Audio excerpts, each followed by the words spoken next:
Nous débutons directement avec la première rubrique. Il s'agit de l'histoire du jour avec vous. Dominique Audrey-Oyingelek, bonjour. Bonjour Claudia Issia, bonjour aux téléspectateurs. En effet, l'année dernière, à l'approche des vacances, bonjour le Zénith, j'ai fait venir ma cousine pour m'aider à garder mes enfants vu que ma nounou allait se marier et moi, à cette époque-là, je travaillais. Tout s'est bien passé, sauf que le jour où ma cousine rentrait, un de mes beaux-frères qui était passage dans la ville est venu me rendre visite et se reposer en attendant l'heure du voyage. Il a trouvé qu'on apprêtait le sac de ma cousine puisqu'ils résidaient dans la même ville. J'ai souhaité qu'ils rentrent ensemble et ma cousine et moi, nous nous sommes donné rendez-vous pour les vacances de l'année qui suivait puisque j'attendais mon troisième enfant. Sauf que, à la veille des vacances de cette année-là, mon mari me dit que sa nièce, la fille de ce beau-frère, viendrait passer les vacances chez nous. J'ai souhaité à cet effet annuler ceux de ma cousine, malgré le fait qu'on avait passé l'année à se rassurer qu'elle viendrait chez moi les vacances. Mais mon mari a dit non, que les deux peuvent aisément venir pour passer les vacances avec nous. Entre-temps, nous avons eu plusieurs situations difficiles qui nous ont pris énormément d'argent. L'intégration de notre nouvelle maison, mon accouchement par césarienne, de nombreuses maladies dues au nouveau climat étaient si rares. Vu qu'on s'est vidé au point de s'endetter pour rendre la maison habitable, moi je ne travaillais plus. C'est devenu difficile financièrement pour mon époux.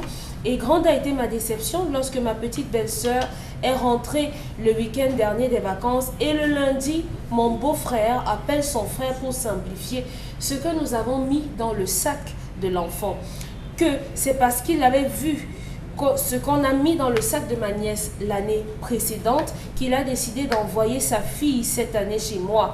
Il est allé même jusqu'à dire que si on savait qu'on n'avait pas assez d'argent, pourquoi est-ce qu'on avait pris deux vacancières? Ceci m'énerve tellement que je me pose des questions. Pourquoi envoie-t-on son enfant en vacances? Doit-on mettre sur une balance les provisions de ces vacances-là? S'il vous plaît, je vous ai envoyé mon histoire sur la nièce de mon mari dont le beau-frère a simplifié le paquet dont on a mis dans le sac. Hier encore, il nous a interpellés nous disant qu'en envoyant l'enfant, il était sûr que c'est nous qui devrions prendre en charge tous les frais liés à la rentrée scolaire de cet enfant. Comment est-ce qu'on doit gérer ce conflit familial? Pour travailler, il faut chercher. Pour chercher, il faut avoir la volonté. Pour avoir la volonté, il faut avoir la foi. C'était dans l'une de ses homélies qu'il avait eu à le dire. Lorsque vous décidez d'envoyer votre enfant, vous laissez passer les vacances chez moi, c'est un stage académique, c'est un stage professionnel, c'est un stage pré-emploi. Hein? C'est un stage pré-emploi, vous les envoyez chez moi. C'est ça qui vous arrive, vous les occidentalisez. Voilà la photocopie nette de vos agissements, vous les hybrides occidentalisés. J'appelle Claudia, pourquoi? C'est ma soeur. Je sais qu'elle habite, elle n'est pas loin d'ici. Là, elle a mon amouti. Ah, voilà même sa maison. Tu vas l'appeler, elle va te donner quoi? Famille font 1 an, ils ne s'appellent pas. 2 ans, ils ne s'appellent pas. Ah, je vais saluer tel, je vais aller chez tel, on va passer le temps. En rentrant, on va dire qu'on est venu salir son salon, on a sali sa moquette, vraiment sa maison, et on est venu avec les auteurs des souks entiers. Non, je ne parle pas moi là-bas. Je vais aller visiter tel. Ah, il va me dire qu'il n'a pas de transport pour me payer, même m'offrir une bière, pour m'offrir une bière. Je reste chez moi. On a développé des clichés dans cette vie à telle enseigne que, comme la société nous l'a présenté, nous avons fait une reproduction de la société dans nos familles. On a le clan des bobos. Oui. Dans une famille. La petite anniversaire, vous allez vous rendre compte que c'est les mêmes qui se fréquentent. On n'appelle pas les autres. On appelle la grand-mère, les oncles, quand il y a les coutumes qui compliquent. Sinon on dit, allô, oh la mère, ça fait longtemps, on se met plus. Je te dis, il faut qu'on se voit. Je t'envoie d'abord le crédit. On prépare le terrain. On arrive. Ouais, bon, vraiment depuis longtemps. La famille ici, même on a envie d'aller où? Vraiment, on se dit, combien d'années on s'est pas vu. Bon. Pour essayer à proposer, on a mis son bouc derrière, on dit que vraiment il y a un truc qui me tape. Il faut vraiment qu'on aille s'asseoir. Oui. Voilà à quel moment on pense aux pauvres. Lorsqu'on a deuil, les riches ne peuvent pas assister. Parce qu'ils vont arriver juste le soir, la levée de corps à l'église. Chacun garde le véhicule pour faire figuration. Le matin, on met le véhicule en route pour aller enterrer. On a besoin des pauvres qui vont faire les tasses de café le soir. On a besoin des pauvres qui vont venir s'asseoir à la maison du deuil, dire qu'on a une famille. Oui. Voilà les clichés qu'on a développés. Voilà le même cliché d'une femme qui, au lieu de vivre le mariage, organise le mariage. Ah bon? Tout ce qu'elle a raconté, c'est quoi? L'histoire avec son mari, avec son premier. Ça, c'est organiser le mariage. C'est organiser le mariage. Elle ne vit pas le mariage. Dominique Audrey, on n'envoie pas un enfant passer les vacances sans mesure d'accompagnement. C'est elle qui a reçu l'enfant. Je dis sans mesure. Non, je Non, celle qui donne l'histoire, c'est Je elle. dis, on n'envoie pas un enfant passer les vacances. Je reviens à sa question. Ok. On n'envoie pas un enfant passer les vacances sans mesure d'accompagnement. La grand-mère qui quitte le village pour venir saluer Bombok, son fils Bombok à Douala, vient avec 2 sacs ou 3 sacs.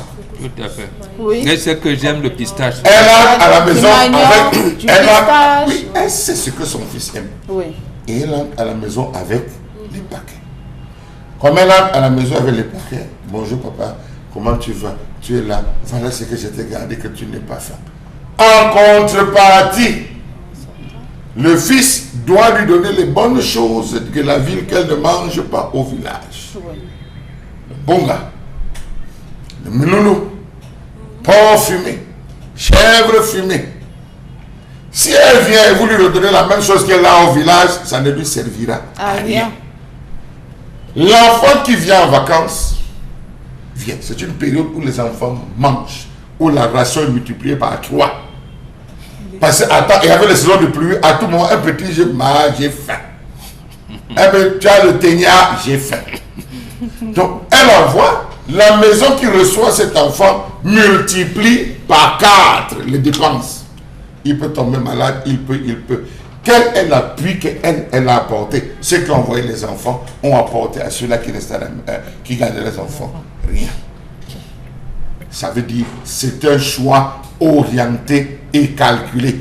Elle ressemble à cette famille à Bepanda, à Bonaberi, à village qui attend 11h45. On fait l'appel. Popo, oui, aujourd'hui tu descends chez Maté. Chouchou, oui, demain tu vas chez Maclo. Tu vas chez Maja. On organise les enfants. Vous allez voir, les enfants, ils ne viennent pas tous. Oui. Il y a des maisons ciblées où on sait qu'à partir de 11h, on dit fermer la porte. Fermez la porte. Tu viens toquer, c'est la mère qui répond là. C'est qui? C'est moi. Tu sais c'est qui? Je sais, c'est Chouchou. Tu veux quoi? Rentrez chez vous. On n'a pas préparé. Oui, dans les quartiers. Rentre chez vous. Voilà comment on organise. Vous se retrouvez dans ce type. Or, nos mamans savaient qu'en préparant, je réservais la part de l'étranger. Oui. Je réservais toujours la part de l'étranger. Vous avez des maisons où on prépare, ça finit à l'instant. Le soir, il faut remettre notre marmite au feu. Donc, les choses ont changé. Elle a envoyé ses enfants en congé. Au moment de rentrer, on a décidé qu'il n'y a rien. Il n'y a rien. C'est parce que l'enfant n'a pas été envoyé avec quelque chose. Non. Non, non, On ça n'a n'a pas rien à précisé. voir. Non. Elle a envoyé quelque chose, mais Non. le père estime que ce n'est pas suffisant. On dit On a non. renvoyé. On renvoie l'enfant Oui. en disant rentre. L'enfant n'a pas besoin de repartir avec quelque chose. L'enfant n'a pas besoin de partir avec les cahiers, de repartir avec X, de repartir avec Y. Oui. C'est un plaisir pour les enfants de se retrouver. C'est un plaisir pour la famille de se consolider, de consolider les liens. À aucun moment, c'est vous qui avez transformé cela. Aujourd'hui, vous voyez qu'il a, au lieu de garder ça comme une petite rancœur, récrimination, il a extériorisé en disant, si j'avais su, je n'allais pas envoyer mes enfants de ce côté. Ça suppose que j'allais leur trouver un stage de vacances, j'allais trouver une activité pour mes enfants, au lieu de les envoyer venir rester. Donc, déjà, vous vous rendez compte que les intentions, même dans cette famille, sont des intentions intéressées. Je lui dirais tout simplement que ne réponds pas. Mets l'eau dans la bouche. Tais-toi. L'année qui vient, annonce-lui que tes enfants, eux, viendront passer les congés Vous voyez chez pas les lui. papas. Oui. L'année d'après, je vous dis, annonce-lui Oui. que vraiment je vais réparer tout. L'année prochaine, mes enfants vont venir passer le temps. Ils ont manifesté le vœu de venir passer le temps. Ils viendront chez toi l'année prochaine. Et maintenant là, vous allez rééquilibrer, ce qu'on appelle rééquilibrer les langues. Parce que certainement, il va renvoyer les enfants, il va vouloir vous prouver qu'il peut. Oui. Ou il va vous dire, comme toi, tu vas m'envoyer un cahier, moi je n'ai rien, je ne donne rien, rentre avec les enfants. C'est ça le principe de la famille. C'est pas créer le ping-pong, non. C'est leur envoyer la réciproque, qu'ils comprennent que avoir des enfants à la maison, vous avez des gens qui ont reçu presque 14 vacanciers chez eux. Oui. 14, 20 vacanciers. Je dis seulement ces vacanciers, 20. Vous pensez que s'il faut faire le sac de chaque enfant, combien d'enfants vont aller à l'école? Combien d'enfants vont aller à l'école? Est-ce que les parents ont ces moyens pour pouvoir gérer? Non. Je crois que c'est la pensée.